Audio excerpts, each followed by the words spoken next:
Vous savez, avec l'Algérie, la question des rapports de force n'a jamais fonctionné. Il faut que c'est clair, on peut regarder, je ne vais pas remonter 50 ans en arrière ou 60 ans en arrière, adossé à une vieille histoire anticoloniale, avec ce qu'on a appelé, entre guillemets, la diplomatie des maquisards dans les années 70. Donc, ça fonctionne assez peu. Mais il y a une différence d'approche entre les deux pays. C'est-à-dire qu'il y a d'un côté la France qui dit grosso modo, voilà la liste, et donc il faut reprendre les 60 ou je ne sais plus combien, et de l'autre côté, vous avez l'approche algérienne qui dit il faut passer au cas par l'intermédiaire des laissez-passer consulaires. Donc il y a deux approches qui sont différentes, et on aurait pu espérer qu'il y ait une discussion, là aussi, qui puisse permettre, disons, d'harmoniser les positions. Or, il n'y a pas eu de discussion. Les relations ne sont pas vraiment interrompues avec l'Algérie parce que lorsque vous avez des ressortissants algériens en France, de l'autre côté de la Méditerranée, en Algérie, beaucoup de franco-algériens qui vivent en Algérie, hein, il y a un nombre considérable, il y a un espace mixte franco-algérien considérable. Donc une circulation d'une rive à l'autre, de sorte qu'on ne peut pas dire les choses sont interrompues. Ce qui veut dire que si on le dit de cette manière-là, et je sais que nous sommes regardés beaucoup en Algérie, ça accroît l'inquiétude, disons, des populations qui vivent cela de manière très mal, parce qu'ils ont peur, effectivement, que, par exemple, la question qui va se trouver posée, qui est la plus grave pour eux, c'est la question des visas. Beaucoup plus que la question des OQTF ou je ne sais quoi, etc. La question des visas. Il faut rappeler que ce sont deux problèmes différents. Absolument. Le flux d'immigration, ça n'a rien à voir avec des gens qui sont indésirables ou considérés comme dangereux en France. Tout à fait. Le problème, c'est qu'on amalgame toutes les questions les unes derrière les autres comme une sorte de millefeuille. À la fin, on s'y retrouve pas. Récupération, instrumentalisation politique et d'escalade en permanence autour de l'Algérie du matin jusqu'au soir.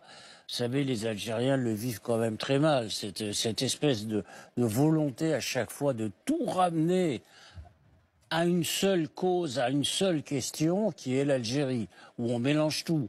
Les OQTF, les influenceurs, l'islam, l'immigration, l'Algérie.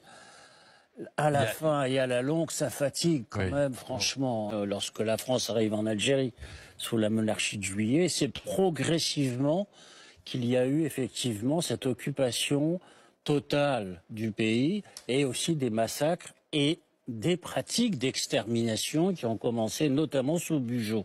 Donc c'est une histoire qui a duré 80 ans, donc c'est une histoire très longue, peu connue, pas enseignée dans les écoles françaises bien entendu, mais Hannah Arendt et Simone Weil, dans un article célèbre de 1943, parlent de la colonisation comme un laboratoire possible de pratiques génocidaires. Ça, c'est écrit noir sur blanc.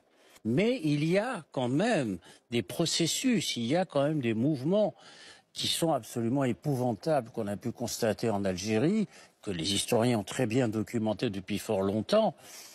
Les enfumades du Dahra en 1845, bien sûr, le siège de Constantine, la prise de Constantine racontée par Saint-Arnaud, c'est absolument épouvantable. En 1837, l'extermination des habitants de l'Arouat en 1852 dans le sud algérien, la répression du soulèvement kabyle de 1871, qui a été terrible, avec déportation en Nouvelle-Calédonie de milliers de Kabyles qui sont toujours restés d'ailleurs en Nouvelle-Calédonie. En France, on a pratiqué pendant très longtemps le déni parce que il y avait une blessure du nationalisme français. Comment la perte de l'Algérie française avait abouti à une sorte de rétrécissement de la nation française.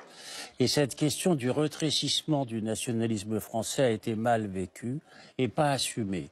À partir de là, lorsqu'il y a eu, disons, ce retour sur l'histoire dans les années 2000, notamment porté par les jeunes générations, qui voulaient en savoir plus sur ce qu'avaient fait leur père et leur grand-père, alors la découverte a été terrible. C'est-à-dire, plus on prenait du retard, et plus l'histoire se rapprochait de nous. Et ce que je constate qui est extraordinaire, c'est qu'on a beaucoup parlé de la guerre d'Algérie qui s'est déroulée il y a 60 ans, mais voilà maintenant qu'on parle de la conquête coloniale d'il y a 200 ans. C'est extraordinaire.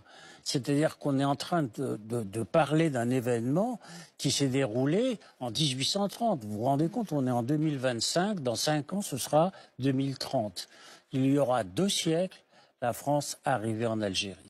دعني أجيب على سؤالك في يوم الفاتح نوفمبر. لماذا تعود عفوا الرجعي يعني. لا لماذا سعيد إرزي ممنوع راهو في القائمة السوداء للتأشيرة إلى فرنسا؟ في فترة هذا السفير الذي كان سفير فوق العادة، لأنه يعمل بعمل استخباراتي بحت، ما عنده حتى صحيح. علاقة بالدبلوماسية. يعني هو رجل أمن، يعني رجل أمن، رجل استخبارات. أنا في عام 2017 أنا فجرت قنبلة من العيار الثقيل 2017. في قضية 2017 في قضية التأشيرات. 50 مليون أورو سنويا تديها السفارة، يعني في اتعاب التأشيرة اللي طلبوها الجزائريين وما يدوهاش، وترفض في نهاية المطاف. نعم. ومن جهة أخرى فجرت قضية كذلك، قضية إقامة السفير الفرنسي في العاصمة التي اشتراها رجل أعمال كوليناف، ثم أعاد تأجيرها للسفارة. أنا ما ندخلش في الحساب، أنا اللي ننتقد نكشف هذه الأمور. أنا مش من الصحفيين الذي نتقرب إلى السفارة ولا من أجل التأشيرة، إنما نسحق لا التأشيرة تاعهم ولا هم يحزنون. صحيح. إذن هاي اللي كان جاوبتك على السؤال تاع الفتح نوفمبر، لماذا يعني القائمة السوداء. صحيح. وخليتها معلقة. معليش قلت لك يجي التاريخ أو جا التاريخ. جاوبت عليها أثر رجعي. أثر رجعي أكيد.